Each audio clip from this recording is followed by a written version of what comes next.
누가복음 19장 30에서 37절, 그 중에서도 30절에서 31절, 37절에서 38절만 우리가 보도록 할게요. 30절 말씀 읽겠습니다. 이르시되 너희는 맞은편 마을로 가라. 그리로 들어가면 아직 아무도 타보지 않은 낙이 새끼가 메어 있는 것을 보리니 풀어 끌고 오라. 만일 누가 너에게 어찌하여 푸느냐 묻거든 말하기를 주가 쓰시겠다 하라시매. 37절입니다. 이미 감람산 내리막길에 가까이 오심에 제자의 온 무리가 자기들이 본 바 모든 능한 일로 인하여 기뻐하며 큰 소리로 하나님을 찬양하여 이르시되 찬송하리로다. 주의 이름으로 오시는 왕이여 하늘에는 평화요 가장 높은 곳에는 영광이로다 하니. 아멘. 자, 오늘은 누가복음 97강이고 제목은 연합이라는 제목으로 우리가 말씀을 좀 나눠보려고 해요. 우리가 연합에 대해서는 아마 많이 들어보셨을 겁니다. 연합은 어떤 의미를 가지고 있냐면 하나를 의미해요. 딱 하나. 근데 성경에서는 그 하나를 어떻게 설명하냐면 접착제로 붙인 것처럼 설명을 해요. 딱 하나로. 두 개가 있는데 접착제로 딱 붙인 상태. 그걸 히브리어로 다바크라고 하거든요. 근데 다바크의 뜻이 딱 붙어 있던데 이 속에는 또 어떤 뜻을 가지고 있냐면 남자와 여자가 한 몸이 된 그런 뜻을 가지고 있어요. 그래서 이 단어가 처음 사용된 창세기 말씀을 보게 되면 이 장면이 예수 그리스도와 교회와의 관계에 대해 설명하는데 그거를 한 몸이 되는 그런 뜻으로 사용이 됩니다. 한번 창세기 2장 24절 말씀을 읽어볼게요. 이러므로 남자가 부모를 떠나 그의 아내와 합하여, 이게 합하여가 다바크죠. 둘이 한 몸을 이룰지어다. 남녀 간에 한 몸이 되는 그 관계에 그걸 또 다른 말로 히브리어로 야다라고 해요. 야다란 건 지식이란 뜻이거든요.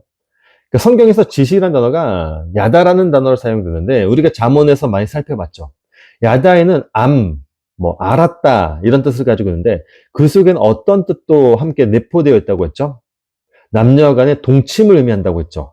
그게 지식이라고 한다고 했잖아요. 그러니까 성경은 이 연합에 대해서 여러 가지 단어로 설명을 해요. 뜻은 다르게 사용됐지만은 그 안에 들어가 보면 속뜻은 이 연합에 대해 설명하고 있어요. 이게 히브리어 단어입니다.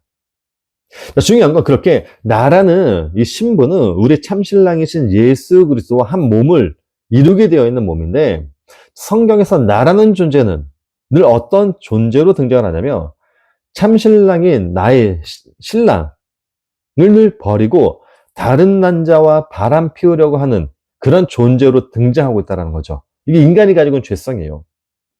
그런데 그런 이제 나라는 이 바람 피우는 이 못된 여자를 나의 참신랑이신 예수님은 어떻게든 자기와 한 몸이 되어주시겠다, 만들어주시겠다라고 가르치는 게 또 성경 내용이기도 해요.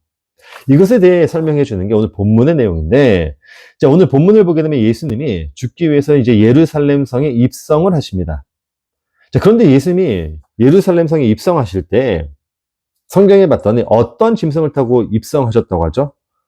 나귀예요, 나귀. 그렇다면 예수님께서는 왜 그 수많은 동물들 중에 왜 나귀를 타셨을까요? 소도 있고, 말도 있고, 많은 동물들 있잖아요, 탈 수 있는. 근데 왜 하필 그 많은 짐승들 중에 나귀를 타신 걸까요? 그 이유에 대해서 먼저 설명해 드려 보려고 하는데, 먼저 율법을 보게 되면요, 이 나귀라는 짐승은요, 부정한 짐승으로 등장을 합니다. 자, 그러다 보니까 이 나귀라는 짐승은 하나님에게 제물로도 드릴 수가 없어요. 참고로 제물로 드릴 수 있는 동물은 뭐 소, 양, 비둘기 뭐 이거밖에 없죠. 그 이유가 뭐냐면 이 세 가지 동물은요 이스라엘 백성들과 같이 늘 접했던 가까이 있던 삶에 밀접하게 있었던 동물이에요. 그러니까 하나님께서는 쉽게 너희들로 하여금 쉽게 제물을 드리라고 이렇게 소와 양, 막 비둘기를 이렇게 주신 건데, 근데 이들의 삶과 밀접되어 있는 동물이 나귀이기도 해요. 나귀 역시 짐을 운반한다라든지, 뭐 돈이 없는 사람들에게는 뭐 소 대신 나귀로 농사를 짓거나 그랬었거든요.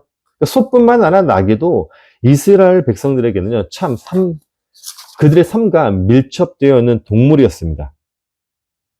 근데 하나님이 나귀는 드리지 말래요. 그 짐승은 부정하다면서 제물로 드리지 못하게 막아버린 거죠. 근데 이 나귀도 하나님에게 드려져야 하거든요. 자, 그러다 보니까 하나님이 이스라엘 백성들에게 또 하나의 법을 줘요. 그 법이 뭐냐면, 원래대로라면 너희들이 나귀를 나에게 드려야 되는데 내가 그것을 부정하다라고 했기 때문에 그 짐승을 대신할 수 있는 짐승을 내가 줄게 라고 하면서 또 다른 법을 줘요. 그 짐승이 바로 어린 양입니다. 자, 출애굽기 13장 13절 말씀 볼까요? 나귀의 첫 새끼는 다 어린 양으로 대속할 것이요 라고 이렇게 설명하고 있죠. 자, 그렇다면 하나님께서 지금 나귀를 통해서 이스라엘 백성들에게 무엇을 가르쳐 주려고 하는 거죠? 대속이라는 의미죠.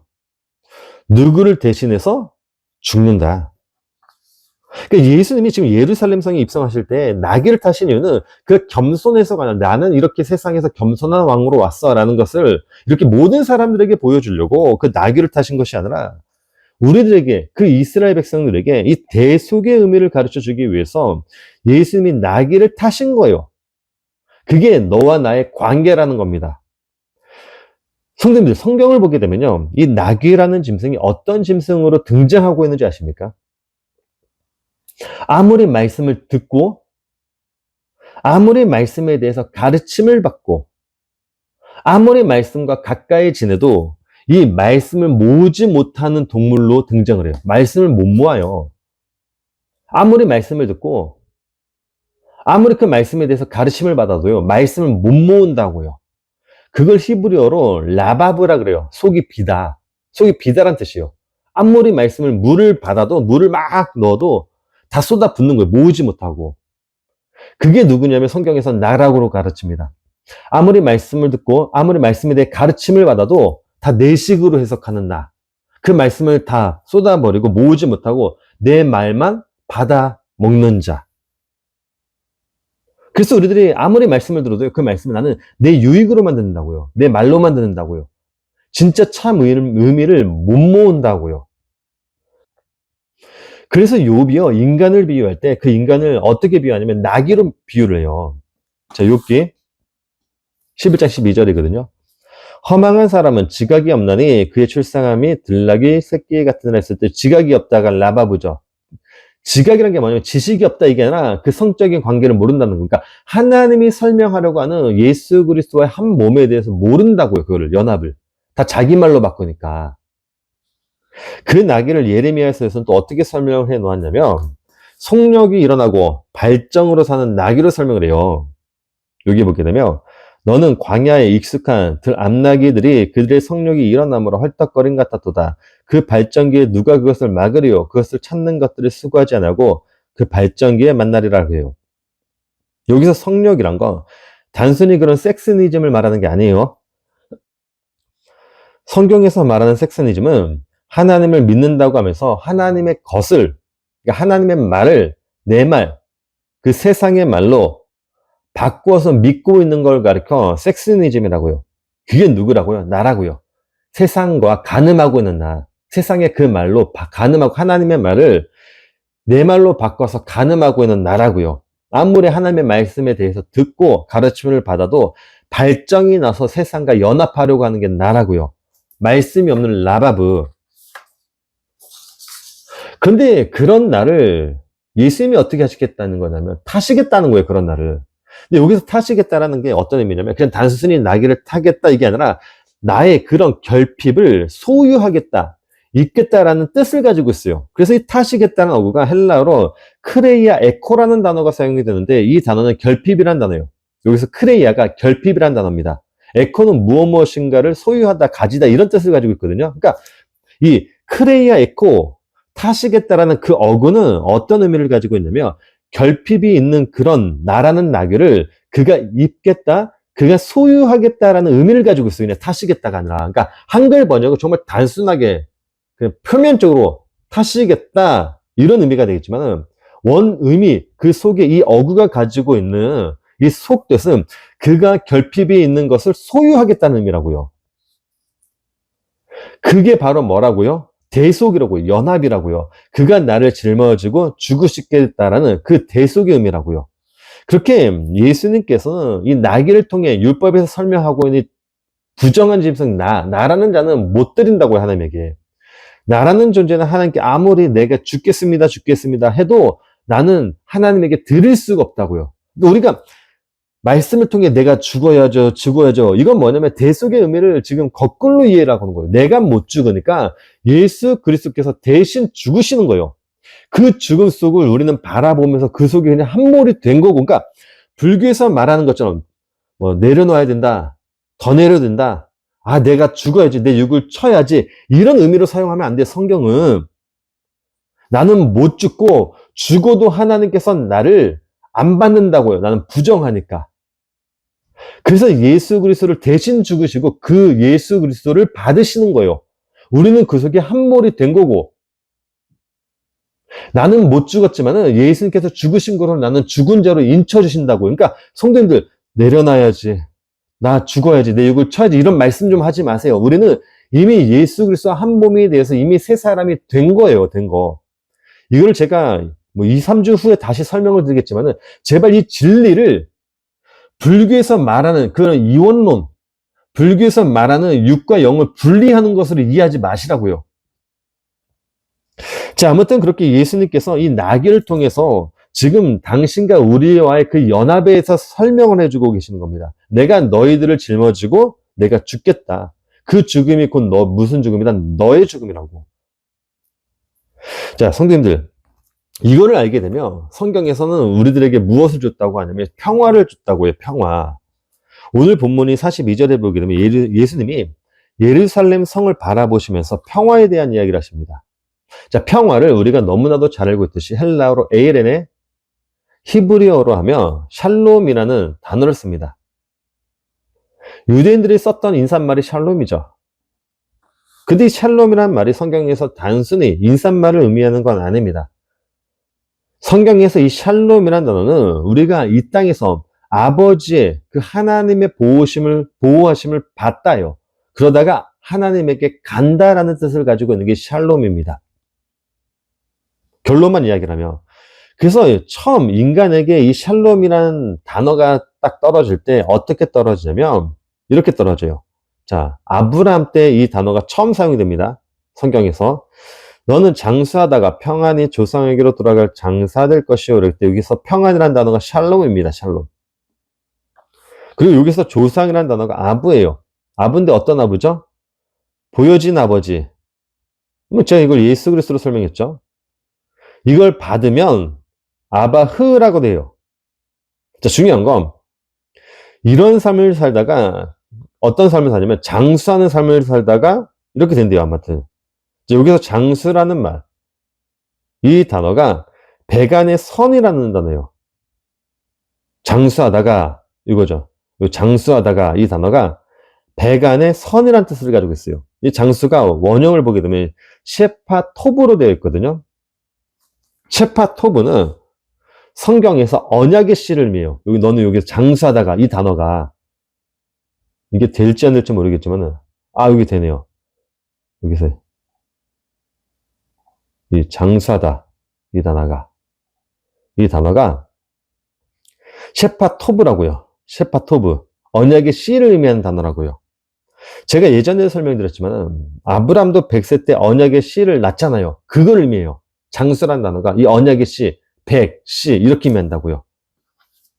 그 생명의 씨로 얘기하고. 그러니까 장수라는 말은 그가 죽어 생명의 씨인 나를 낳는다는 거예요. 그가 교회와 연합이 되어 한 몸이 되어 나라는 씨를 낳는다.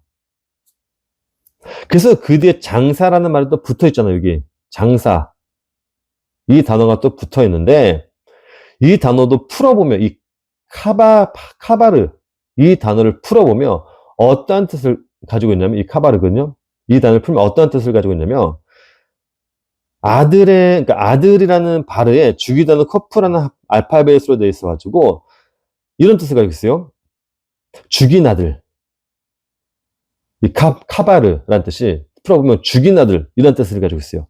그러니까 너는 장수하다가 조상에게로 평안히 돌아갈 것이다. 이런 뜻은 어떤 뜻을 가지고 있는 뜻이냐면 우리가 아버지의 보호 속에 있다가 이게 씨잖아요. 씨로 낳았다가 그렇게 나를 죽여가지고 아버지에게로 데리고 간다. 이런 뜻을 가지고 있는 게 너는 장수하다가 평안히 조상에게로 돌아가 장사될 것이요 라는 이런 뜻이에요. 이게 샬롬이라고요. 그러니까 샬롬이라는 뜻은 하나님이 이 땅에 살고 있는 나를 죽여서, 그 예수 그리스도거든요. 죽여서 그의 아들로 만들어, 그 씨로 만들어 아버지에게로 다시 돌아오게 한다는 뜻을 가지고 있는 게 성경에서 말하는 샬롬, 평화라는 뜻이에요.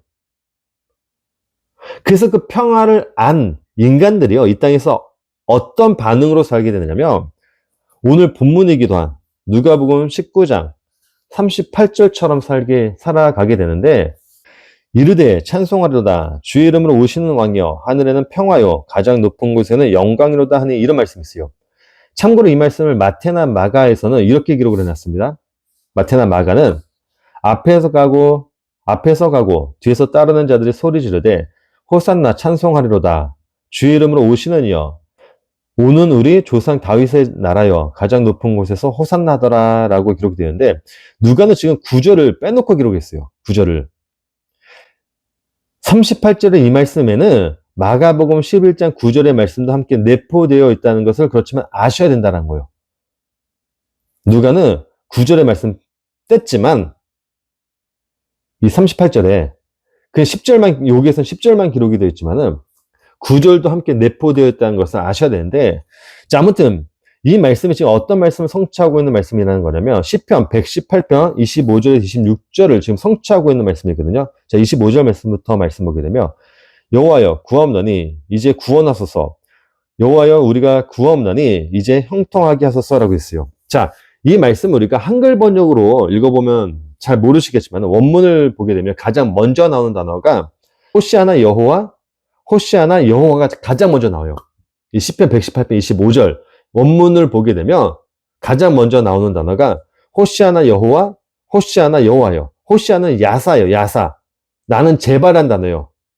그러니까 제발 여호와 이런 뜻이에요. 구원하소서 이런 뜻이에요. 그러니까 이 구절, 이 시편 118편 25절은 예수님의 예루살렘 입성 때를 지금 그려주고 있는 구절입니다. 즉, 이 구절을 지금 예수님께서 성취하고 계시는 거예요. 그렇게 예수님의 예루살렘 입성은 하나님이 우리들에게 가르쳐주고 계셨던 그 성경의 모든 말씀들을 성취하고 계셨던 거예요.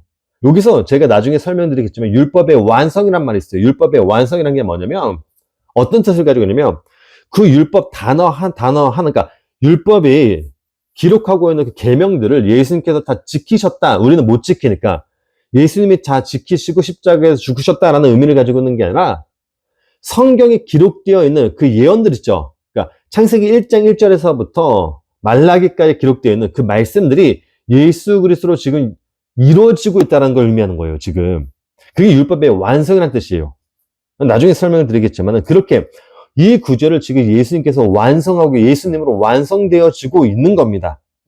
그런데 이 말씀, 이 장면이 바리새인들에게는 걸림돌이 된 거예요, 걸림돌이. 왜냐면 이 율법을 통해 자기 안입만을 챙겼던 이 바리새인들에게 있어서 이 모습은 이 장면 예수님이 들어갈 때 예루살렘 입성할 때 호산나 다윗의 자손이여 이런 구절이 이 외침이 그들에게는 불편해질 수밖에 없거든요. 왜냐면 로마의 심기를 건드릴 수가 있어요, 이 장면이. 지금 이스라엘이라는 나라는 로마가 지금 다스리는 나라인데 그래서 왕이 있어요, 따로. 근데 이스라엘 백성들이 예수님의 예루살렘 입성을 바라보면서 왕이여 왕이여 라고 외친다면 전쟁이 날 수 있단 말이에요. 그래서 이 바리새인들 입장에서는 그게 로마의 심기를 건드리면 전쟁이 날 수 있으니까 바리새인들이 예수님에게 제자들을 좀 꾸짖어 달라고 부탁을 합니다. 그런데 그런 그들에게 예수님이 뭐라고 하시냐면 이렇게 말씀하시죠. 대답하여 이르시되 내가 너에게 말하노니 만일 이 사람들이 침묵하면 돌들이 소리 지르리라 하시느라 라고요. 자, 이 부분에 대해서 잠시 설명드리면 예수님이 갑자기 이 말씀을 하신 게 아니에요. 예수님이 이 돌에 대한 이 사람들이 침묵하면 돌들이 소리 지르라고 이 말씀하신 이유는 먼저 이 돌이라는 단어를 보면 제가 계속 설명드리지만 아들이라는 단어를 가지고 있다고 했죠. 돌을 히브리어로 에벤이라고 해요. 아들은 벤이라고 합니다. 이게 유사해요. 그래서 유대인들은 돌을 아들로 비유하기도 했고 랍비들 같은 경우에는 실제적으로 이스라엘이 하나님의 언약을 저버리며 땅의 돌들이, 그러니까 언약의 아들들이 그것을 고발한다라는 그런 가르침도 가르쳤어요. 그걸 지금 예수님이 그대로 가지고 와서 지금 그들에게 말씀하고 계시는 겁니다. 너네들이 지금 조용하니까 그 언약의 백성들이 뭐 하고 있다? 언약을 이행하고 있다는 것을. 시편의 그 말씀을 지금 그대로 성취하고 계신다고요. 그렇게 성경에서는 하나님의 말씀이 성취되고 있는 자들을 가리켜 돌이라고 설명을 해요. 그래서 베드로가 우리들을 가리켜, 언약의 백성들을 가리켜 뭐라고 하냐면 돌이라고 한 거예요. 자, 베드로전서 2장 4절에서 5절이거든요. 사람에게는 버림바가 되었으나 하나님께 택하심을 입은 보배로운 산돌이신 예수께 나아가 너희도 산돌같이 신령한 집으로 세워지고, 그쵸? 산돌같이라는 게 그 돌과 같다는 거예요, 너희들은. 그 돌로 지어지는 그 집이라는 거죠. 참고로 여기서 산돌같이 신령한 집으로 세워진다는 말이 바로 바울이 에베소서에서 말한 성령으로 지어져 가는 교회를 의미해요. 그러므로 이제부터 너희는 외인도 아니요, 나그네도 아니요, 오직 성도들과 동일한 시민이요, 하나님의 건속이라. 너희는 사도들과 선지자 터 위에 세우심을 입은 자라. 그리스도 예수께서 신의 모퉁이 돌이 되셨느라. 그의 그 안에서 건물마다 서로 연결하여 주 안에서 성전이 되어가고 너희도 성령 안에서 하나님의 거하실 처소가 되기 위하여 그리스도 예수 안에서 함께 지어져 가느니라. 돌로 묘사라고 했죠. 연합에 대한 말이에요. 성령에 의해서 예수님에게 그 예수라는 돌에 딱 붙어 있는 그 돌, 그게 연합이라고요. 하나님의 아들을 성경에서 에벤, 돌이라고 표현한다고 했죠. 그 돌이 누구라고요? 나라고요. 나. 그렇게 성령에 의해 예수님과 연합이 된 이 돌들은 절대적으로 예수님을 떠나서 살 수가 없습니다. 내가 내 의지로 거기서 떨어지려고 해도 우리는 거기서 절대로 떨어질 수 없다라는 거죠. 왜냐하면 성령이 강구하고 있죠. 예수님이 기도하고 있죠. 아버지께서는 거기서 떨어지려고 하는 돌을 어떻게 해준다고요? 들어 올려주고 있죠. 그래서 성령에 의해 예수님에게 딱 붙어버린 그 에벤, 돌들은 이 땅에서 오직 하나님의 말씀으로만, 그 말씀 안에서만 살 수밖에 없어요. 이걸 이루기 위해서 지금 예수님이 나를 타고 지금 나와 함께 죽기 위해서 예루살렘 성으로 입성하고 계시는 겁니다. 아시겠습니까? 잠시 기도하도록 하겠습니다. 하나님, 우리가 주님의 말씀을 잠시 보았습니다. 그 연합에 대해서 우리가 잠시 봤는데, 우리가 그 연합을 우리가 제대로 알고 그 연합의 그 삶을 우리가 살고 있사오니 제발 타 종교에서 말하는 그런 진리를 줍기보다는 성경에서 말하는 그 진리를 바라보며 그 진리로, 그 진리의 그 물을 모아서 그 물을 마시며 살아갈 수 있도록 하시옵소서. 감사드리고 예수님의 이름으로 기도드립니다. 아멘.